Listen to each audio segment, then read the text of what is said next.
Hello, and welcome to WANA Pod by WANA Learning, the podcast where we explore innovative ways to learn, grow, and stay successful in our ever-evolving world. I'm your host, Nisa Burrell, and I'm thrilled to have you join me on this journey.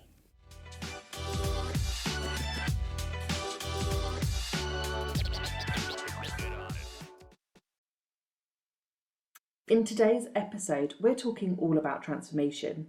We have insights from leaders at the TechX Global Conference and a featured interview with Sarah Qualieni, someone I deeply admire and have personally learned a great deal from in the times that we've worked together.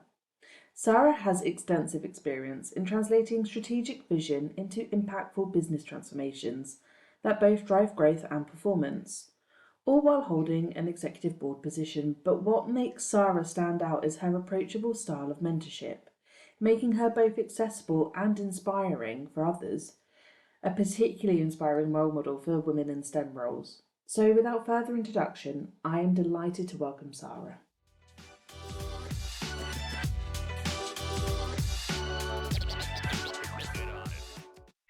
So firstly, thank you for joining us today. We really appreciate having you on the podcast. First of all, what motivated you to pursue a career in STEM and then onto a leadership role? And how did you navigate the unique challenges that come with that? Firstly, thanks for having me, Nissa. It's a real privilege to speak to you. Well, in honesty, it was lack of confidence that originally took me into STEM, because my older brother in my head was the kind of brainy one, and he had done humanities and was at Oxford studying English. And so I just wanted to do something totally different. I wanted to do science and thought that would be a good way of avoiding competition. And I got a job with Balfour Beatty through a friend of my mum on a building site. And I just absolutely fell in love with the joy of creating a new place, seeing buildings come to life, how, imagining how people use the spaces and the impact what I was doing was gonna have. And then I discovered the buzz of designing simple, elegant buildings, and had some great experiences designing some fantastic places that I could really see would have a really big impact on the humans that use them.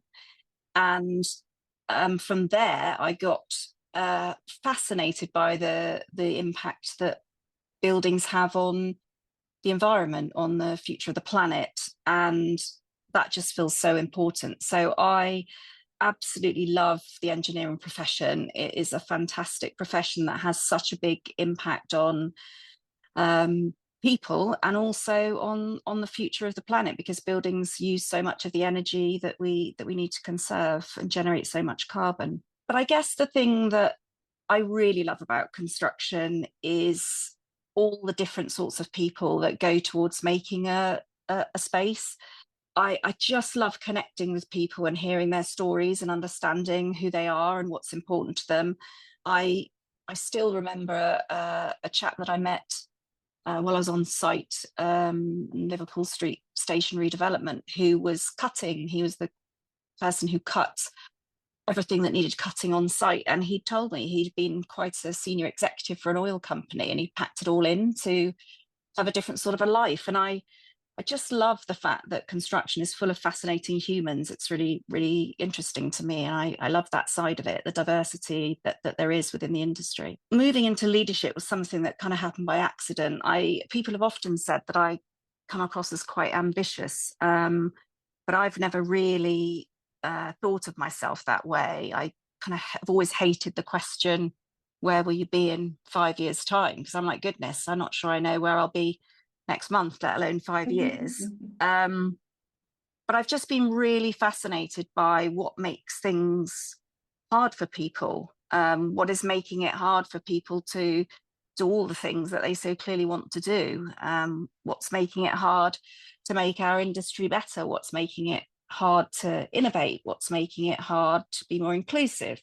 All of those things. And I've really wanted to solve those problems. And I recently heard someone, I think it might have been in a podcast actually, talking about businesses needing energy to grow and to transform and to thrive. And I guess my leadership energies always come from wanting to make us better at what we do, both to make better spaces, to create better spaces that have more impact on the people that use them in a positive way and less negative impact on the planet, but also really understanding how we create great careers for people, great opportunities for people to thrive, and how we have a positive impact on the teams that we're leading. That's what I really love doing. That's kind of what gets me out of bed of the morning. It's such a great perspective as well, that it's really clear it's not just about the physical asset, whether that's the building or, the team. It's actually going beyond into the people, the stories, and the impact that it has. And I can say that as somebody that's worked in a team under your steer, it's really clear that your leadership style is driven by those factors, how much of a difference it makes in terms of the leadership impact. Speaking of making an impact, can you share an example of a particularly challenging transformation initiative that you've led, and what were the key factors that contributed to its success? I really think of a transformation as a journey from kind of one state to another. And I think what's really important in terms of doing great transformation is to really think hard at the beginning about where you are currently and what you want the outcomes of the transformation to be, and to really take the time to understand what's influencing those outcomes. So, for example, I was asked in one of the companies I worked in to run a transformation looking at increasing profitability, but doing so in a way that didn't adversely impact the culture that was so precious in the organization around quality and around care for customer. And I think it was successful. And I think it was because of a few simple things that I see so many people get wrong. And I think I was really lucky to work with a great team who highlighted to me lots of different aspects about how transformation works best. I worked with a really great business analyst who said, firstly, you've got to really look into data to validate that what you think you know is happening is really happening. He used to say to me a lot, you're just going with your gut, Sarah. And I think that's important. I think it is important as a leader, as somebody doing transformation, to listen to what your gut is telling you and to act on it. But I think it's also really important to use evidence and data to validate that what your gut is telling you is right. So listen to your gut and then think, okay, what questions is it asking, and how do I look for evidence that I might be right, I might be wrong? So firstly, looking at data to understand, can we quantify this problem? How can we quantify this opportunity? What targets might we set ourselves? How will we know when we get to good? What does a good result look like?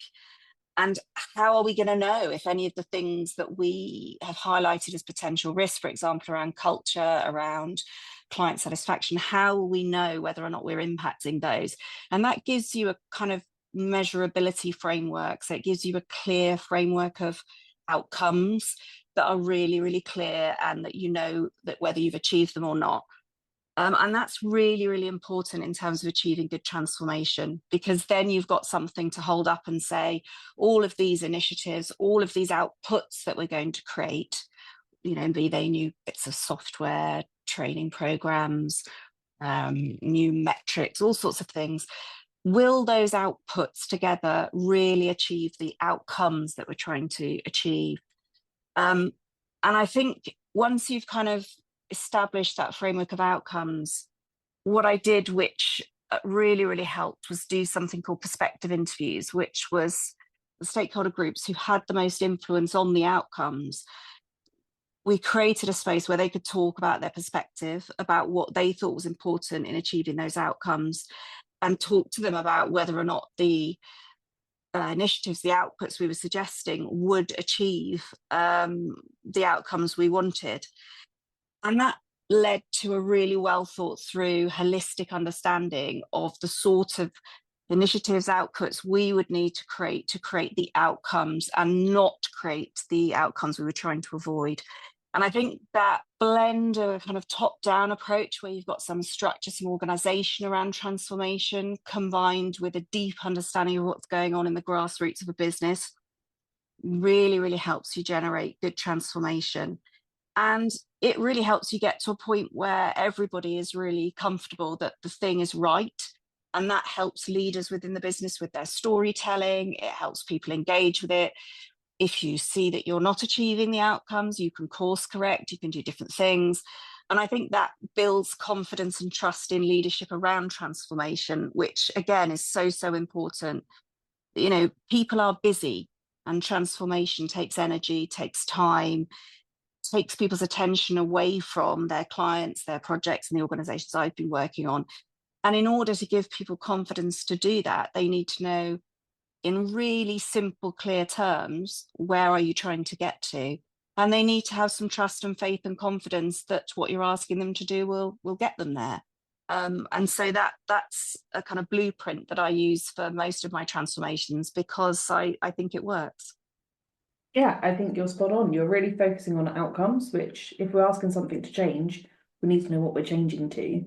But actually having that deep understanding of where are we now, what is actually at play, what is the data showing us, what are people telling us, particularly around things where it's quite intangible. It's not always something that's readily like it's a feeling, isn't it? How do you kind of create an indicator around that? Getting buy-in as well. As you say, people need to have confidence in it and they need to be able to see actually how are we going to be able to talk about this and move people through it as leaders. How would you advise creating buy-in from all levels of the organization? The first thing is listening, listening, and more listening, I think.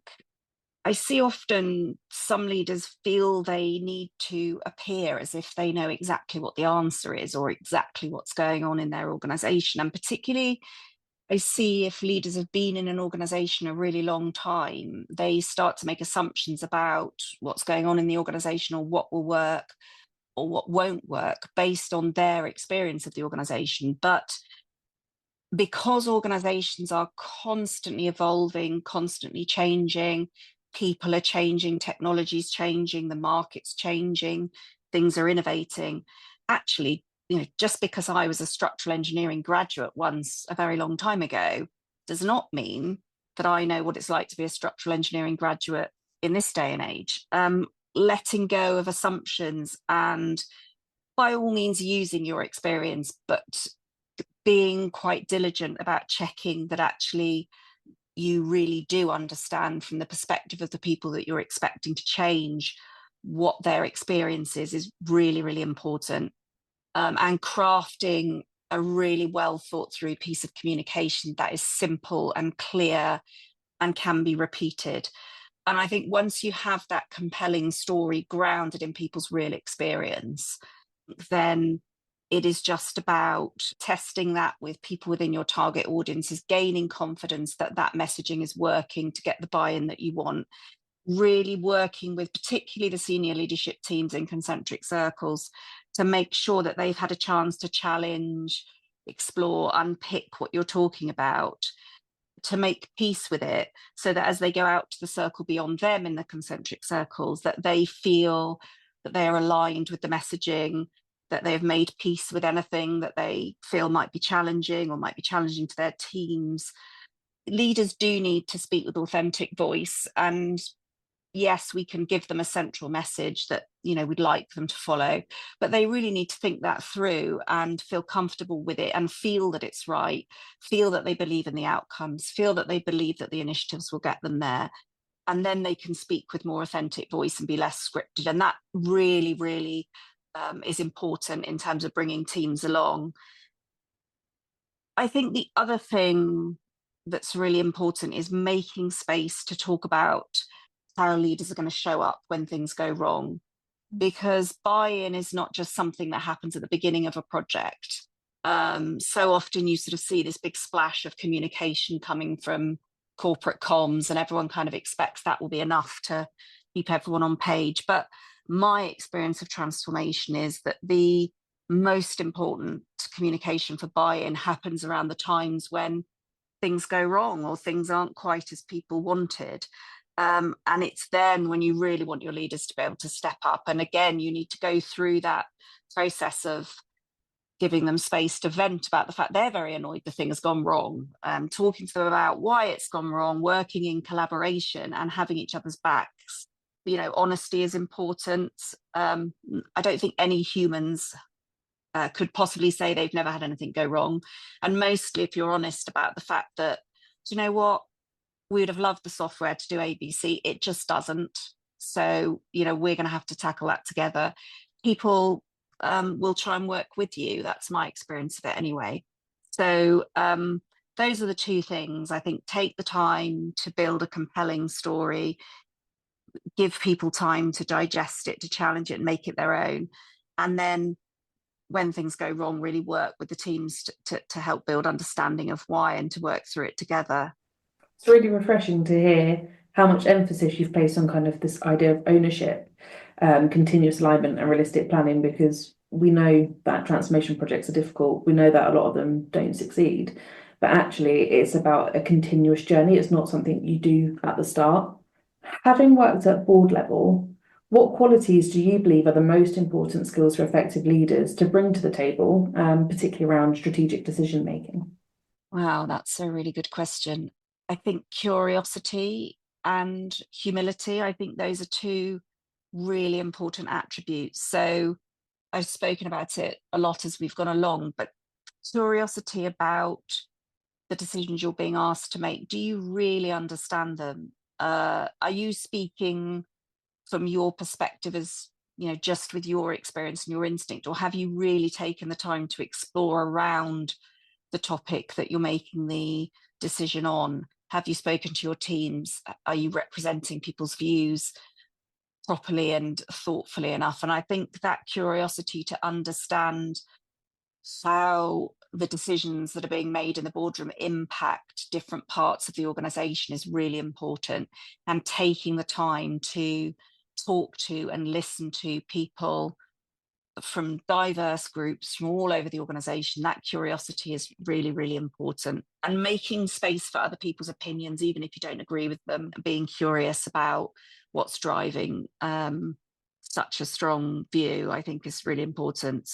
And I think the sort of humility piece is about kind of recognizing that whilst you've got your experience, you might even have more experience than people in the room, their opinion is still valid, and they are, they still deserve to be listened to, and they still deserve to have their thoughts explored. And I think in so many boardrooms, I see people kind of unable to get past their own agenda to support things that other people are bringing.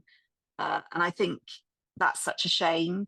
I think sadly it's pretty transparent when that is going on, both to people inside the room, but also to people outside the room. It always surprises me when I've sat on boards actually how much people outside the room have a really good understanding of what's happening inside the room in terms of the dynamic.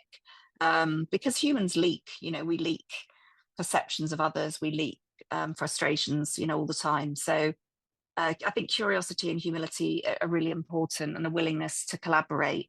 And then I think the most important thing as a team is around, particularly when things are challenging.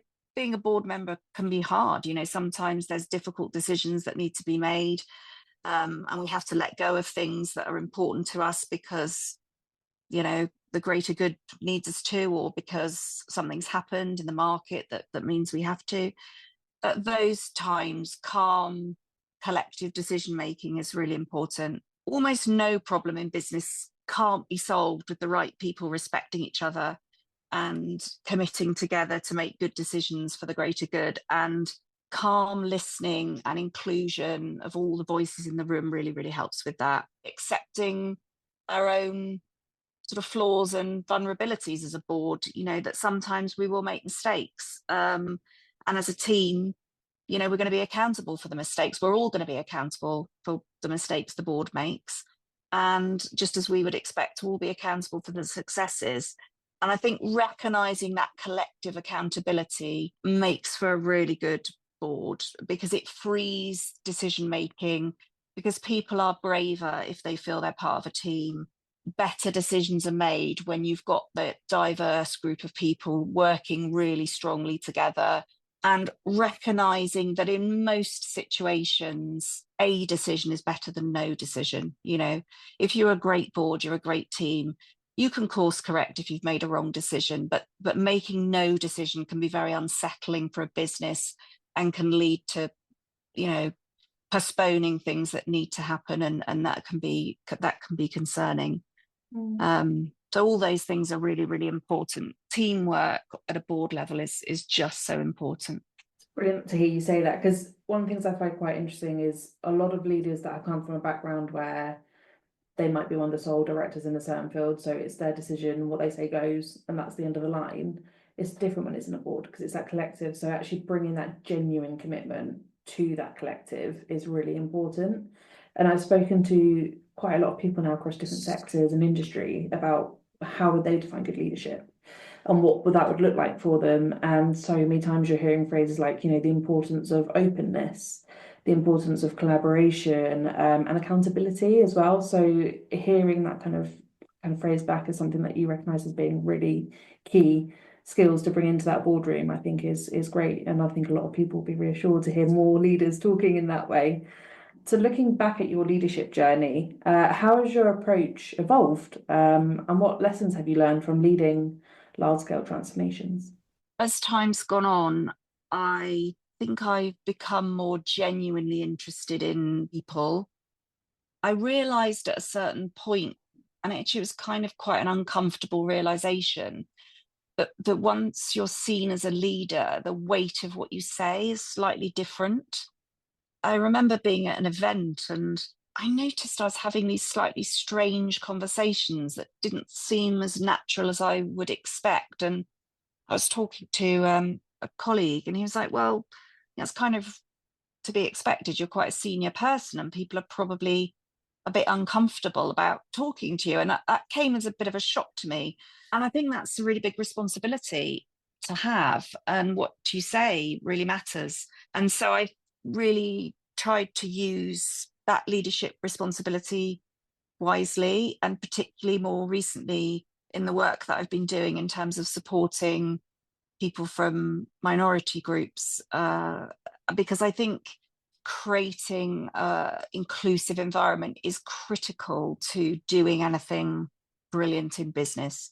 So having a space where all humans can thrive and can reach their potential, I think is fundamental in life, in business, in everything. Um, and clearly, if you're going to ask people to transform, which is, do something different on top of the day job they're already doing, that is almost the hardest situation you're going to put people in the workspace into. Making sure as a leader that that foundation of trust, of humanity, of inclusion is there. I probably didn't appreciate that as fully as I do now through my career. And I probably didn't spend enough time talking to different people to understand the challenges they face, to really understand some of the challenges people have even getting into the workplace, even making it through a day in a workplace. And so that's been a real factor in my leadership evolving. I really like how you're approaching this, because there's many, many ways to obviously define success as a business. And I think most people always jump to bottom line, but the environment that we are creating is so important. As humans, we spend the majority of our life in the workplace. It's a huge amount of our time, our energy, and our thoughts. You don't leave work at the end of the day and it switches off like a magic button. That doesn't happen. So it's so important as leaders that we're creating a space where people do feel valued, included, and motivated. At the end of the day, you can have a great bottom line, but you've put everybody under pressure, and that's not sustainable. So how we ultimately become more conscious, I think, about that human connection is really going to make us drive really successful businesses into the future. I think we learn so much more about our business from talking to people than we will learn from numbers. I think after 35 years in the industry, I can look at a set of numbers and know what I think is going on. The human element of that, what is driving that, what is creating that, is just so important in terms of resolving it. Shouting at business to work harder, to try harder, it just isn't an approach I'm comfortable with, and isn't an approach that, as you say, gets long-term results. I'm very lucky I worked in engineering, which is a profession full of talented, enthusiastic people. But most of them, if you take away the things getting in their way, will do amazing things, really amazing things, and will probably surpass the numbers that you've ever wanted them to do, because most people love to do a good job. That's what people want. And so it isn't about leaders having to make people do things. It's about leaders, most often, I think, getting stuff out of the way and creating a space where people can bring their whole selves to work. I'm not a person who sort of leaves my work at the office. My work, as I said at the beginning, I'm about kind of optimizing the businesses I work in. It's my passion. It's not really a job. It's what I do. And therefore it's a big part of who I am. I think everybody needs to feel that, what they do is important and that their contribution is important. I think that's so important. Exactly. Anybody can just give somebody a list of tasks to do and be like, this is your deadline, this is your profit, this is what you've got to go make, go do it.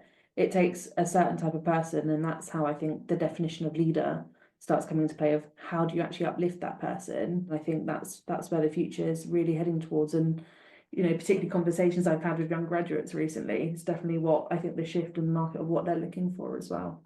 What advice would you give to other women that are looking to break into executive roles or board positions, particularly in industries like engineering that have been traditionally male dominated? This is a really good question. I've been thinking about this a bit recently because I'm part of an initiative to support mid-level career women in engineering to reach senior levels. And so I've been lucky enough to be in a WhatsApp group where we've been talking a bit about this. And I think um, the things that I notice most about the women that I've been lucky enough to mentor is that they will tend to underestimate their worth. So I think it's really important for female leaders to really think about what is their worth and know their worth, to find their voice and dare to be different. So often I see female leaders who say to me, my mentees, they so often present sort of saying, I'm lacking in confidence. And when I spend time with them, I'm like, wow, you're just exceptional. So I don't think I've had a mentee that I'm not seriously envious of some element of their professional self or what they bring to work. I just urge people to don't worry so much about being a bit different or the fact that you show power and strength in a different way. In that difference is our strength. You might not be confident with, full on confrontation, but not many people are. And our strength, often women's strength, is about being able to articulate things in a different way, be able to build connection with people. When senior women feel lacking in confidence, sometimes they're not assertive enough and their voice gets lost, and then we don't get the benefit of the diversity. The benefit of diversity is understanding different views, and bringing fresh perspectives so that a decision gets made with the full breadth of thought. So I would say if you're in a board team that can't handle you being different, go somewhere else.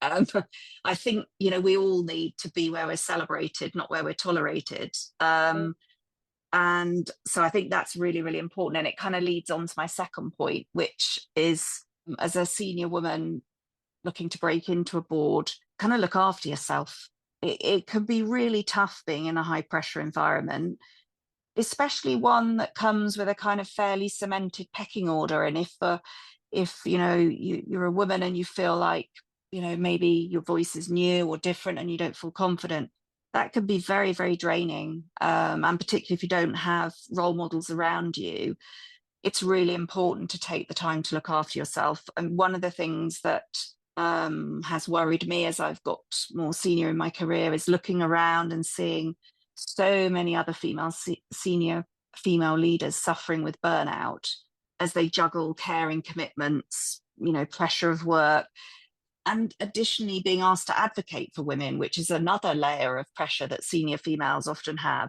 And that's a huge problem. The number of women I speak to who say to me that they feel they need to be going at 120% in their work life just to keep up is huge. And then on top of that, they're being asked to often be primary carers either for their children or for their parents, and don't always feel comfortable to be vulnerable around that and to talk about it. So look after yourself, find a mentor, a coach, a therapist, a personal trainer, a yogi, kind of whatever makes you feel grounded, and really invest in your own well-being, because that's really, really important. And we need more senior women feeling powerful, feeling centered, feeling that they can bring their voice, their strength, their difference into the boardroom. And that takes all of us looking after each other. That's so important, I think. Such a powerful message.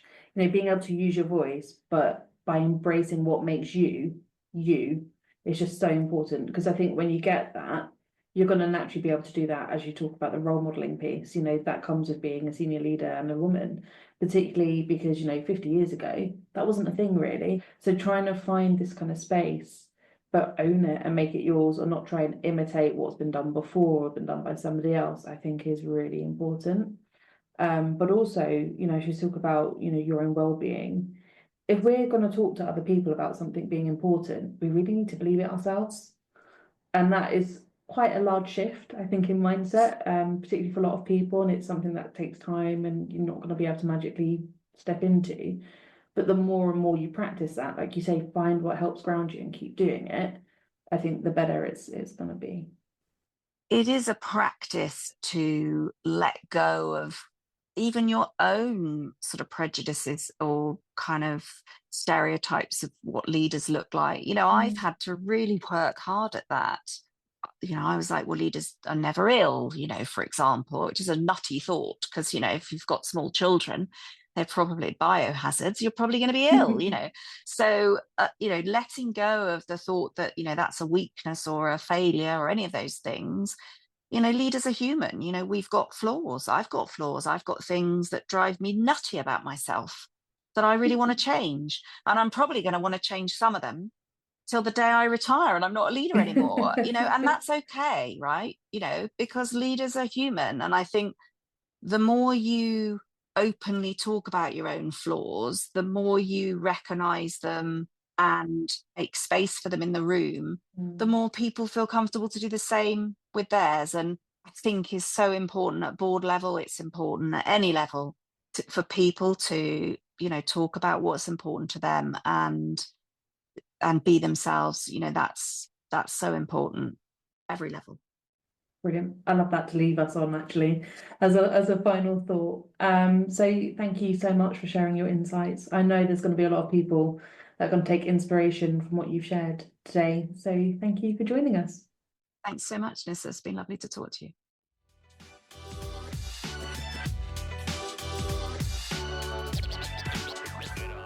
I hope you found that conversation incredibly inspiring. Next up, we're going to be hearing some incredible voices at the TechX conference who are taking strategy into tangible products and services. First up, we have Thomas van der Hayden. Hi, I'm Thomas van der Hayden. I'm the CEO and co-founder of Brink. We're an AI startup based in Berlin and London, and we build AI solutions for ESG and sustainability professionals. Lovely, thank you. So, as AI and big data continue to evolve and redefine jobs, what skills do you believe are going to be essential for professionals to stay relevant and competitive in the workplace? For professionals to stay productive and relevant within the workspace, I think any professional is going to have to become very familiar with using all kinds of AI tools, more general tools like ChatGPT, but also very domain-specific tools that are specific to their work, right? So if you work in sustainability, you might use specific tools that are designed for you. If you work within HR, you might use specialized tools there, finance, lawyering, etc. You need to become familiar with all of these different tools that are relevant to you to be able to become sort of a really sort of high-performing team member within your organization in the next few years. Brilliant, thank you so much. Following Thomas's points about using AI specific to your role, we are now joined by Chloe Green. Hi, I'm Chloe Green. I'm a building and information management specialist and I currently work for Hawley. Where do you see the future of information management with the use of AI agents? So yeah, it's quite an interesting one. So obviously, information modeling management that's quite a new role in the industry, and it's still something that a lot of companies are exploring. But I do see AI kind of becoming quite an important key aspect to the role, using AI stewards, and this will obviously be doing a variety of things. Web on Earth, it is analysing the data, so you'll have these AI stewards that will do that, and it kind of needs that information management to go in and just check that what it's producing is accurate and is correct, just to make sure that we're complying with industry standards or project requirements or clients' project requirements, things like that, really. Great, thank you. Next up, we have Sean Bailey, who is answering the question, digital transformation often requires a shift in organisational culture. What do you see as the most challenging aspect of this change? Hi, I'm Sean from 1010. So I am the lead of the Intelligent Automation division here. So we are a UK independent company who basically specialise in automation. So anything that a business is looking to do automation-wise, whether that's business process automation, intelligent automation, test automation, we can cover. And then we have our cloud and DevOps side as well. So what we talk to our clients about is very much like that shift in human behaviour. So when we think about digital transformation, we'll walk around and we'll look at like the greatest tools, the best tools, what they can and can't do. What really makes digital transformation happen is the humans, right? So it's bringing them along the journey with us. So we often find we have to bring each person, whether that's the process owner, the senior managers, the company owners, we have to bring them on this journey, be completely transparent and take them through the project lifecycle of automation. Once we see those successes, it's very much an easy thing to promote within the business as such. That brings us back full circle, from strategising and leading transformation to hearing from the people delivering change. At the heart of it all is people. If you'd like to know more about delivering change and supporting your people through transition, please do get in touch. Inquiries@wanalearning.com. And that is it for today's episode. Please thank our speakers with us, Sarah, Chloe, Thomas and Sean. All have given us some great insights into the world of transformation. Thank you so much for tuning into this episode of WANApod by WANA Learning. If you've enjoyed today's episode, please subscribe and leave a review and share with your friends. Don't forget to follow us on Instagram or TikTok for more content. Until next time, keep learning, and remember, if you follow your passion, you'll be surprised where you can end up. I'm Lisa Burrell, and this is WANApod by WANA Learning. See you next time.